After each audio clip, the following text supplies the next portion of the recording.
Welcome back, everyone. Exodus 19 describes the giving of the law to Israel at Mount Sinai. Verse 17 of that chapter states, "Then Moses brought the people out of the camp to meet God, and they took their stand at the foot of the mountain." The Hebrew word is tachti. The word can refer to depths, or being under something, or the lower parts of something. The translation foot of the mountain is appropriate. Jewish commentator Nahum Sarna is one of many who notices nothing amiss and glosses the phrase as the lowest part on the level ground. There's apparently nothing to see here. But as we discussed previously, the rabbis have been known to take alternative meanings of words, fit them into a verse, and come up with new insight and a new story to go along with it.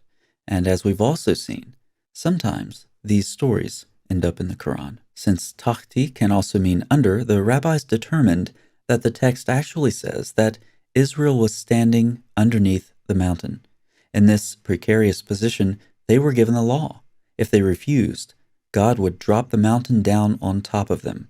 Talk about an offer you can't refuse. Some of you may be asking, doesn't this sound suspiciously like the Quran?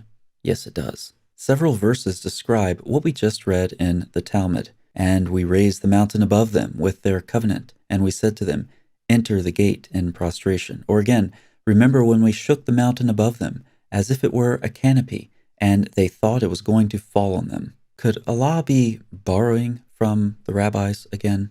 Ibn Kathir sure was. His interpretation precisely matches the Talmud.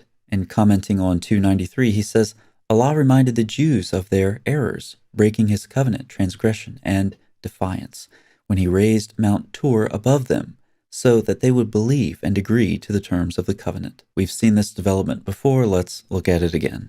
From a common Hebrew word in the book of Exodus, which was easily enough understood, to the rabbis who added their characteristically creative touch and a story to go along with it, to the Quran, where the mountain performs a similarly intimidating function, compelling the Israelites to accept the Torah, an interpretation Ibn Kathir, among others, confirms. It's so fascinating that Muslim scholars made concerted efforts to rid their tradition of Israelite tales.